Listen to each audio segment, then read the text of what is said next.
Nice. How are you? Thank you for these few minutes for this interview. Of course, thank you for having me. I want to talk about your concert in Mexico this Friday.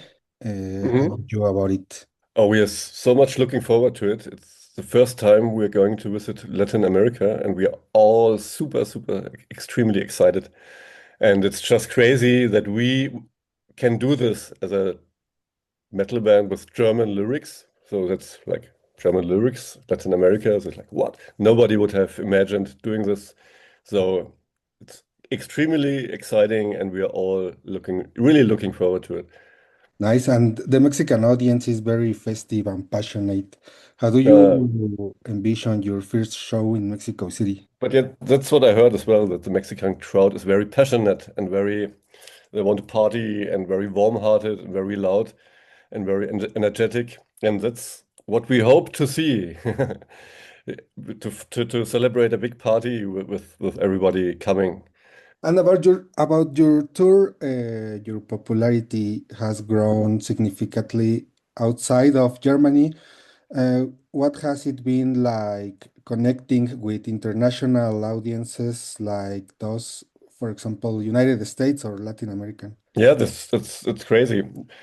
At first, we always just played in German-speaking countries like Germany, Austria, and Switzerland. But then we started, I think on our first non-German speaking country actually was Spain, I think. And at first we were thinking, what do they want from us? How should that work? We are singing German and there's Spanish people. How would they understand what we are doing? But it worked fantastic. First of all, they were singing along, and then I think I think people feel the I think people feel the music. They don't understand every word, but music is an universal language, and people understand what we are trying to communicate. And it's a big communication back and forth. And music doesn't need a language. Music is a language, so you don't have to rely on simple words, but you still get the message if you feel it, and that seems to work. Since then, we played in France, we playing Poland, Czech Republic, England, and we get mails from people from Latin America and the US. And that's a big honor, I think, as a German-speaking band to have that kind of experience. Nice. Now let's talk about your latest album. Um, I'd like to ask first of all about what it meant to make an album like Nightclub, so praised by critics. You have a great reviews. Um, so how do you receive all these critics?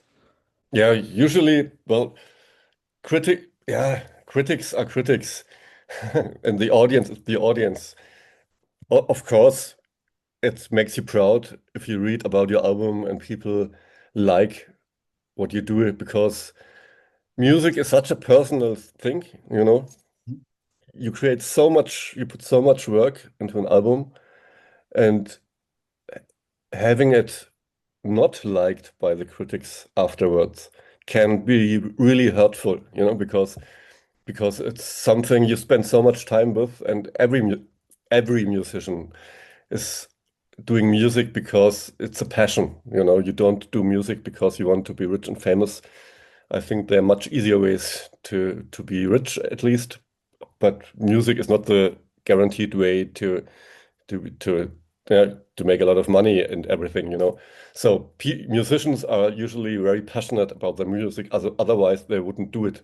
So having publicly written that someone don't like what you do can be very hurtful, but for us at the moment, we are very lucky that people and critics like what we do. Yeah, and I think we have a nice combination of power metal with German lyrics and flute and bagpipe and a certain maybe positive outlook to the world that people enjoy. And we like to put a smile on people's faces, you know. We are not the black metal band. Ooh, we are the band which wants to create a big smile and to have a good time and come home, be be happy after the show. Nice. And about this, about the music, um, what was like what was it like making this album? Do you already have all the music in your mind when you start composing, or it is something that comes out naturally? Because you have some much heavier songs, or other than are more folk, and others are more melodic. So how did you do achieve that? Yeah, we are always writing new songs. We are already working on the next songs for the next album, actually, because you always have to keep going.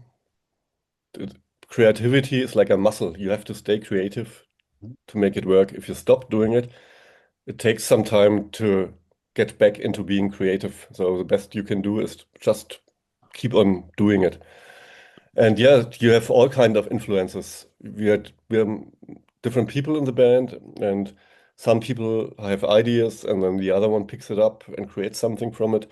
But you have to listen to other music. You have to watch movies. You have to read books to get inspirations for lyrics, for example. And sometimes the lyric create a certain kind of some lyrics need a certain kind of music to work to make it work, and vice versa. Yeah, I'm the guitar player, so I always start with guitar riffs, which I like, and a groove, and then I send it over to Ben, who's working on the lyrics or creates another part with flute and stuff like that. So it's an ongoing process, and but the most important thing is just keep going and creating. Nice. And you mentioned something about always thinking about the next songs, and about creativity. But how do you stay relevant in a world where there are already bands made with artificial intelligence? Yeah, good question. I think personality beats artificial intelligence. You know, people want to connect to a real person in the end. Maybe they hear a song and maybe they like it and it's created by an AI, but the real connection in the end is between the people, you know, between you and me or at a concert, between the band and the audience. And that can't be created by AI. Maybe as a gimmick, you have maybe one sooner or later you might have one AI band which may make some kind of live performance. I don't know, but I think in the long run, humans are social beings, and being social means you need a connection to a different human being, and that's something AI I'm not sure about. And music is a language. I make music like I talk to you. You know, I take my guitar and I start playing, and I'm communicating with it. And the way I communicate is coming from my heart and from my brain, from my experience, from my personality. And that's what people, I think and hope, want to stay connected to and want to hear. Do I make sense to you? Yes. Okay. Nice. Thanks. And about this album, a last question, because you have a theme about Valhalla. You have another songs about Valhalla, but Viking and Mexican cultures have that in common. There is no fear of death, and Mm. talk about death naturally. So, how do you see death in this moment, and why do you think it's a taboo subject in other Oh, cultures? that's a deep question. You have the Dios de la Muertes and stuff like that, right? In Mexican culture. Yeah. Yes. Uh, um, why is it a taboo? Uh, Probably, uh, if you look, well, I'm not an expert, but I think a lot of the taboo is coming from the Christian church, I think. Mhm. And if you look at the more native religions, which probably the Mexican part is, and like the Valhalla stuff as well. I think they treat that more like the door to another phase of your life, you know. Mhm. And but the Christian churches, they used they used to work a lot with fear and make the people small. So people are fearful, and people who are full of fear are more easily to control, I think. And that's probably coming from that age and from that philosophy. Mhm. Do you agree? Yeah, they have this idea of heaven and hell. Mhm. That's a fear from people, yeah. Yeah. And do you about your shows, your live shows, uh, you perform in these armors and costumes. Do you feel like there's a spirit inside these outfits when you go on a stage that makes you feel different from your everyday personalities? Yes and no, actually, because I think every one of us has a costume which, in a way, fits his real personality. So our costumes are more authentic than you might think, maybe, because I have the robe and the hat, and I think it fits me very well in a way how I see myself. And if you look at Ben, our singer, like the armor and stuff, like it's yeah, it's a role and it's a custom, but it's always also a part of our personality which we are showing, you know. Mhm. That's yeah. So it's not so much afar than you might think. And finally, has been a comedy band that touches themes like religions or other themes like that cause you any problems in with all these groups? For example, the churches or another group? No, not at all. Never. Other, I mean, other bands love it, and no, we never had really problems with churches or other bands, and yeah, I think I mean Germany basically is quite free. You can do a lot until you get run into trouble, and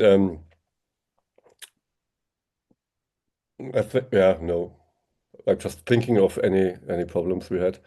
No, it's just we Feuerschwanz, the early Feuerschwanz just wanted to show the medieval ages, another point of view of the medieval ages, because you have bands which show the elves and everything is shiny and romantic and the knight on his horse and stuff like that, and we were showing the more dirty side of of of of those times, because not in reality probably was stinky and people were drunk and drinking beer all day. So we are more like sh we tried to show that part of the medieval ages.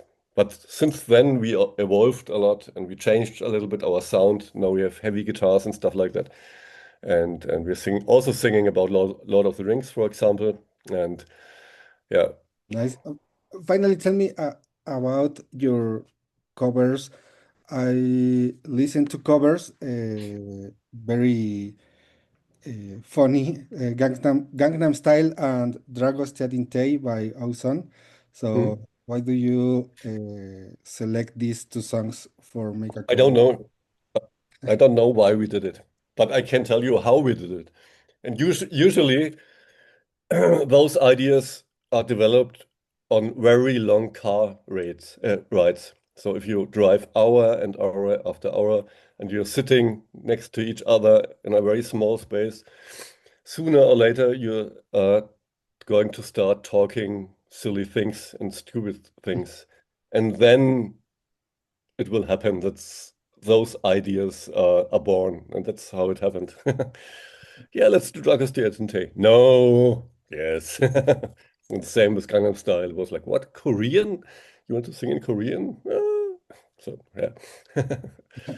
Well, we are really looking forward to play in Mexico and to visit your fantastic and lovely and beautiful country. And we can't wait to meet you. And it's a big honor to be there. And it will be a fantastic evening if you come to the show. And we will have a lot of joy and party and dancing, and we will love each other.